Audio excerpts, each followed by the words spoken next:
ప్రధానమంత్రి నరేంద్ర మోదీ విశాఖపట్నం చేరుకున్నారు. నగరంలో నిర్వహించనున్న యోగాంధ్ర కార్యక్రమంలో పాల్గొనేందుకు ఆయన జిల్లాకు విచ్చేశారు. ఈ సందర్భంగా గవర్నర్ అబ్దుల్ నజీర్, ముఖ్యమంత్రి చంద్రబాబు, కేంద్ర విమానయాన శాఖ మంత్రి రామ్మోహన్ నాయుడు, డిప్యూటీ సీఎం పవన్ కళ్యాణ్, మంత్రి నారా లోకేష్ ప్రధాని మోదీకి సాదరంగా స్వాగతం పలికారు. ప్రధాని మోదీకి స్వాగతం పలికిన విషయాన్ని మంత్రి లోకేష్ సామాజిక మాధ్యమాల ద్వారా తెలియజేశారు. పశ్చిమ గోదావరి జిల్లా భీమవరంలో విద్యార్థులపై కొందరు వ్యక్తులు దాడి చేసిన ఘటనపై రాష్ట్ర విద్యాశాఖ మంత్రి నారా లోకేష్ తీవ్రంగా స్పందించారు. ఈ దుశ్చర్యకు పాల్పడిన వారిపై తక్షణమే కఠిన చర్యలు తీసుకోవాలని డీజీపీని ఆయన ఆదేశించారు. పట్టపగలు విద్యార్థులపై కొందరు అరాచక శక్తులు దాడికి పాల్పడటం తనను తీవ్రంగా కలిచివేసిందని మంత్రి ఆవేదన వ్యక్తం చేశారు. అభివృద్ధికి కొత్త నిర్వచనం తెలంగాణ అని, పెట్టుబడులకు సరైన వేదిక హైదరాబాద్ అని డిప్యూటీ సీఎం బట్టి విక్రమార్క అన్నారు. ఆర్థిక అభివృద్ధితో పాటు మానవీయ కోణాన్ని జోడిస్తూ తెలంగాణ రాష్ట్రంలోని ప్రజాప్రభుత్వం అభివృద్ధికి ఓ కొత్త నిర్వచనాన్ని రచిస్తోందని ఆయన స్పష్టం చేశారు. హైదరాబాద్ మైండ్ స్పేస్లోని ద వెస్టీజ్ హోటల్లో అసోచామ్ సుధరన్ కౌన్సిల్ సదస్సును నిర్వహించారు. ఈ సదస్సుకు ముఖ్య అతిథిగా హాజరై డిప్యూటీ సీఎం బట్టి ప్రసంగించారు. ముఖ్యమంత్రి రేవంత్ రెడ్డి ఢిల్లీ పర్యటన ముగిసింది. ఈ సందర్భంగా మీడియా ప్రతినిధులతో చిట్చాట్ నిర్వహించారు.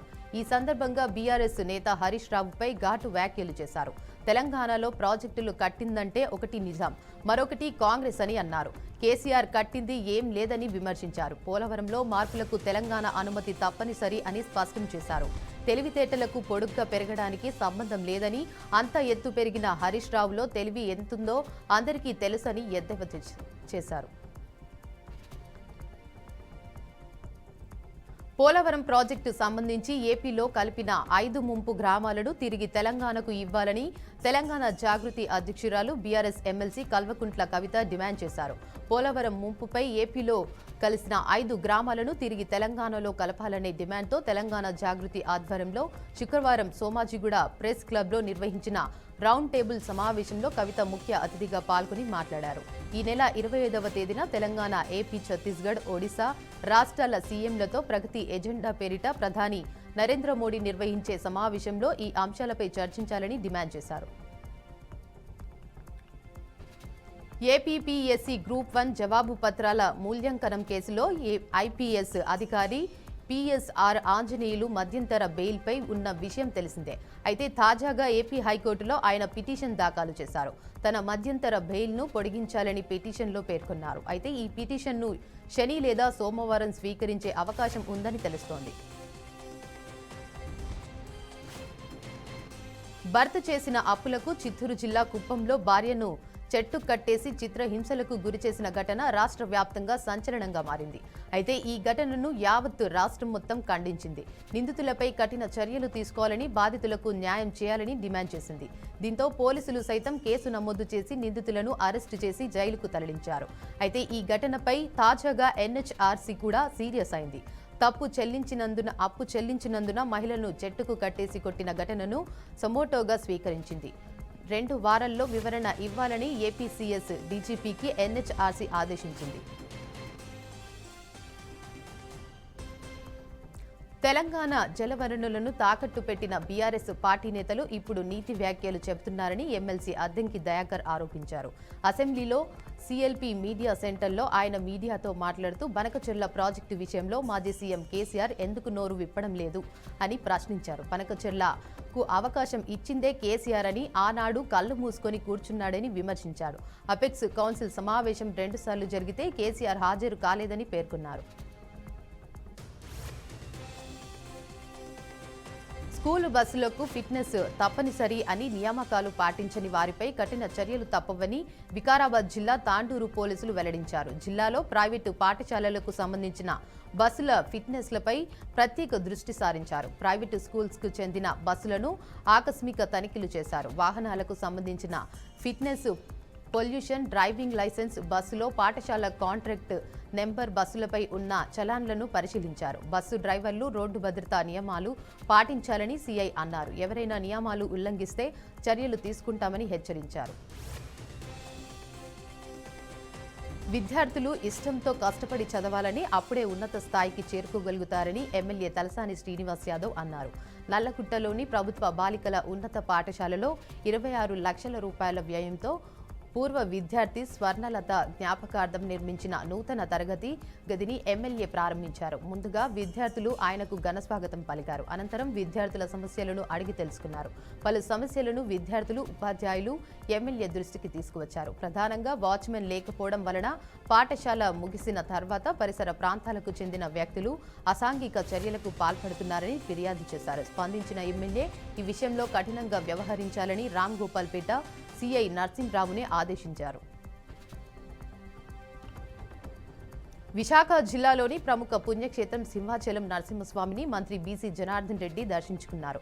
ఆలయ ఈవో రాధా ఉన్నతి అధికారులు వేద మంత్రాలతో మంత్రికి ఘనస్వాగతం పలికారు. అనంతరం నాదస్వరలత వేద మంత్రాలతో బేడ మండపానికి ప్రదక్షిణ చేశారు. స్వామివారి అంతరాయ దర్శనంతరం వేద పండితులచే వేద ఆశీర్వచనం అందుకున్నారు. ఆలయ కార్యనిర్వాహక అధికారి వేంద్ర త్రినాథరావు స్వామివారి చిత్రపటం, తీర్థ ప్రసాదాలను బహుకరించారు. గుంటూరు జిల్లా రాజధాని మహిళలపై అసభ్యకర వ్యాఖ్యలు చేసిన కృష్ణంరాజును పోలీసులు కస్టడీకి తీసుకున్నారు. 3 రోజులు పోలీస్ కస్టడీకి ఇస్తూ కోర్టు తీర్పు ఇచ్చింది.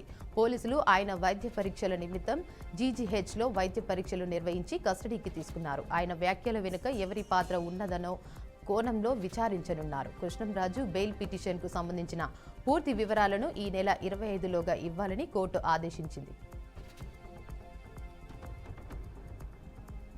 గంజాయి, మత్తు పదార్థాలకు యువత దూరంగా ఉండాలని హనుమకొండ జిల్లా రెవెన్యూ అధికారి వైవి గణేష్ అన్నారు. జిల్లా కలెక్టరేట్లోని మినీ కాన్ఫరెన్స్ హాలులో కలెక్టర్ ఆదేశాల మేరకు నషా ముక్త్ భారత్ అభియాన్ జిల్లా కమిటీ సభ్యులతో సమావేశమయ్యారు.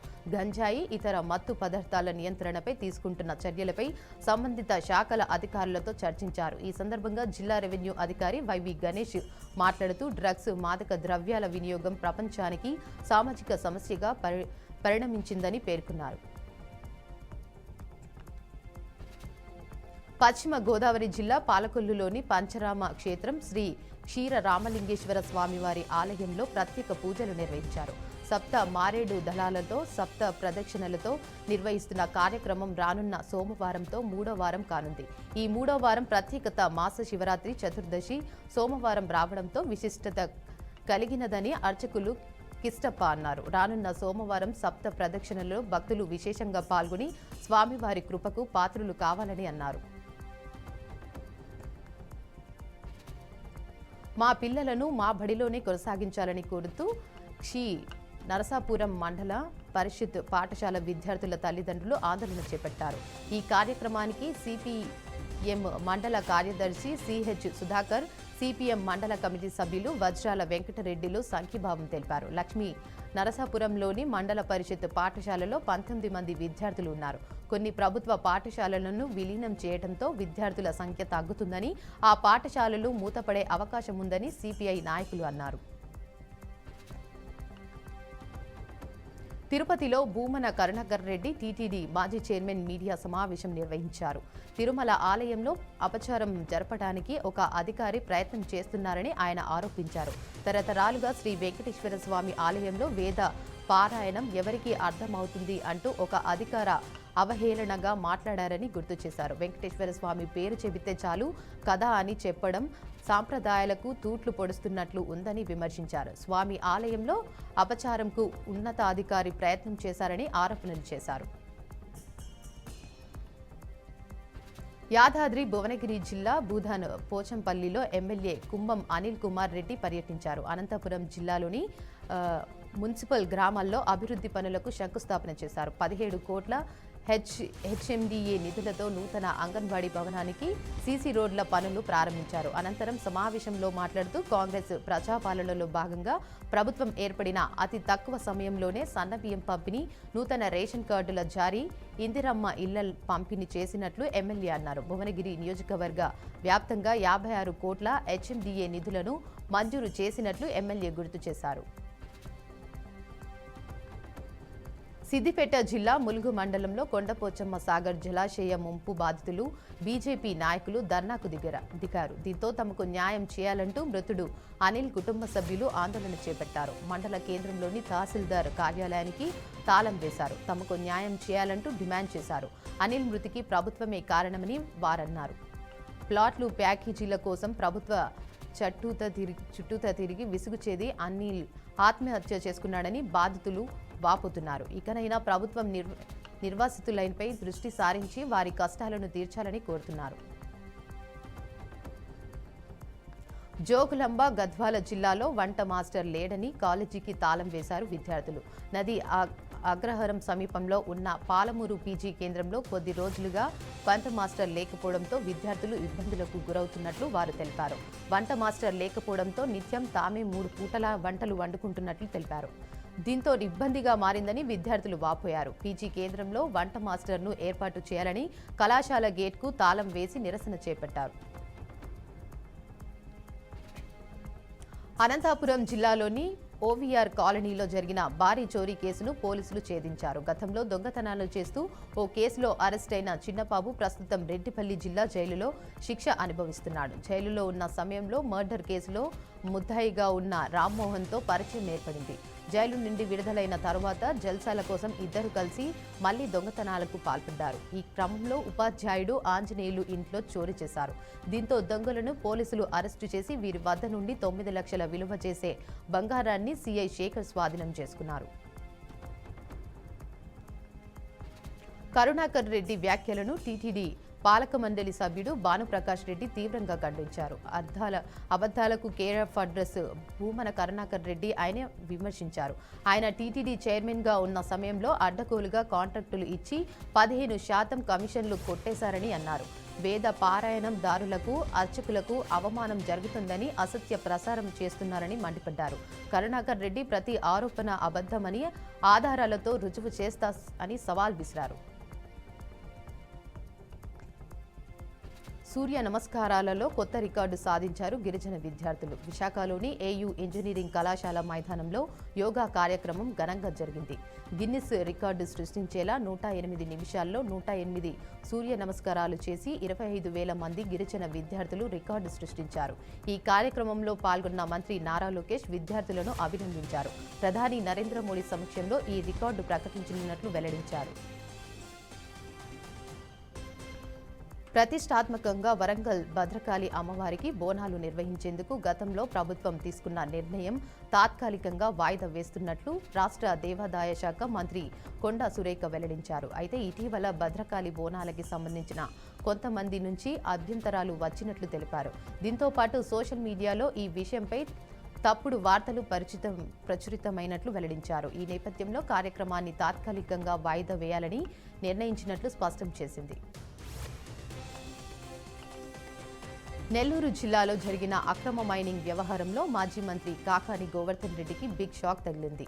ఈ కేసులో ఆయన దాఖలు చేసిన బెయిల్ పిటిషన్ను కోర్టు కొట్టివేసింది. ఇప్పటికే ఈ కేసులో A4గా ముద్దాయిగా ఆయన జైల్లో రిమాండ్ ఖైదీగా ఉన్నారు. ఈ మేరకు SC/ST కోర్టులో ఆయన బెయిల్ పిటిషన్ దాఖలు చేశారు.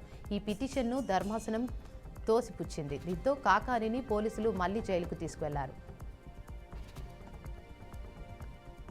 జయశంకర్ భూపాలపల్లి జిల్లాలో మావోయిస్టు అగ్రనేత గాజర్ల రవి మృతదేహం తన స్వగ్రామమైన వెలిశాలికి చేరుకుంది. పోస్టుమార్టం అనంతరం పోలీసులు మృతదేహాన్ని అర్ధరాత్రి కుటుంబ సభ్యులకు అప్పగించారు. గత 35 ఏళ్లుగా మావోయిస్టు ఉద్యమంలో ప్రజల కోసం పోరాడిన రవి మృతదేహాన్ని అప్పగించే ప్రక్రియలో పోలీసులు జాప్యం చేసినట్లు మృతుని సోదరుడు అశోక్ తెలిపారు. రవికి చివరి వీడ్కోలు చెప్పేందుకు గ్రామ ప్రజలందరూ పాల్గొనాలని కోరుకున్నాను, కానీ పోలీసులు ఆంక్షల వల్ల ప్రజలు కుటుంబ సభ్యులు ఎన్నో ఇబ్బందులు ఎదుర్కొన్నారని ఆయన వాపోయారు.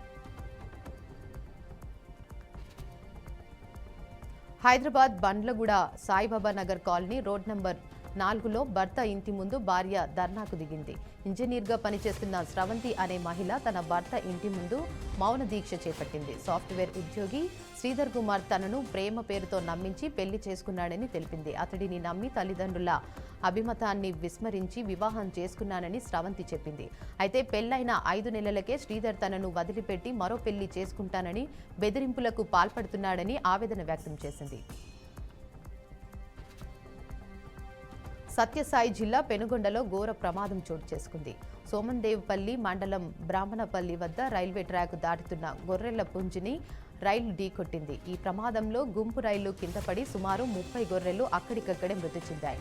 రైల్వే ట్రాక్ దాటిస్తుండగా పశువుల కాపరి గమనించకపోవడంతో ఈ ఘటన జరిగినట్లు స్థానికులు తెలిపారు. ఘోర ప్రమాదంలో బాధిత రైతుకు భారీ నష్టం ఏర్పడింది. ఘటనతో రైలు రవాణా స్వల్ప అంతరాయం ఏర్పడింది. దీంతో రైల్వే సిబ్బంది సంఘటనా స్థలానికి చేరుకుని పరిస్థితిని సమీక్షించారు. ఏపీలో భారీ ప్రమాదం త్రుటిలో తప్పింది. ఒకే ట్రాక్పై ఎదురెదురుగా గూడ్స్ ప్యాసింజర్ రైలు దూసుకొచ్చాయి. దీంతో ఇద్దరు లోకో పైలట్లు అప్రమత్తమై కొద్ది దూరంలోనే 2 రైళ్లను నిలిపివేశారు. విజయనగరం జిల్లా ద్వారపూడిలో ఈ ఘటన జరిగింది. అయితే ఈ పరిణామంతో ప్యాసింజర్ రైలులో ప్రయాణికులు భయాందోళనకు గురయ్యారు. ఈ ఘటనపై వెంటనే రైల్వే అధికారులు సమాచారం అందించారు. ఈ మేరకు ఘటన స్థలానికి రైల్వే సిబ్బంది బయలుదేరి వెళ్లింది. పట్టాలపై ఓ రైలును వెనక్కి నడిపి జాయింట్ కనెక్షన్ వద్ద మరో ట్రాక్పై పంపేందుకు ఏర్పాట్లు చేశారు. అదనపు జలాలను ఇతర రాష్ట్రాలకు మళ్లించేందుకు జమ్మూ కాశ్మీర్ ముఖ్యమంత్రి ఒమర్ అబ్దుల్లా సమయమీరా అంటున్నారు. ముఖ్యంగా పంజాబ్ నీటిని విడుదల చేసేందుకు విముఖత వ్యక్తం చేసిన ఆయన గతంలో తమ నీటి అవసరాలను ఆ రాష్ట్రం తీర్చలేదన్నారు. ఏళ్లపాటు ఏడిపించిందని, అటువంటి రాష్ట్రానికి తాము ఎందుకు నీళ్లు ఇవ్వాలని ప్రశ్నించారు. జమ్మూలో 113 కిలోమీటర్ల మేర ప్రతిపాదించిన ఓ కాలువ ద్వారా నీటిని తరలించే అంశంపై ఒమర్ తన వైఖరిని స్పష్టం చేశారు. దేశీయ స్టాక్ మార్కెట్లు ఈరోజు భారీ లాభాలతో కలకలలాడాయి. అంతర్జాతీయంగా ఇరాన్, ఇజ్రాయెల్ మధ్య ఉద్రిక్తత వాతావరణం నెలకొన్నప్పటికీ మన సూచీలు సానుకూలంగా స్పందించడం గమనార్హం. ఈ లాభాలతో గత 3 రోజులుగా కొనసాగుతున్న నష్టాలకు తెరపడింది. మదుపరులు కొనుగోళ్లకు అధిక ప్రాధాన్యత ఇవ్వడంతో మార్కెట్లు లాభాల బాట పట్టాయి. ట్రేడింగ్లో బీఎస్ఈ సెన్సెక్స్ ఏకంగా 1046 పాయింట్లు పెరిగి 82,408కి ఏగబాకింది. నిఫ్టీ కూడా 319 పాయింట్లు లాభపడి 25,112 వద్ద ముగిసింది.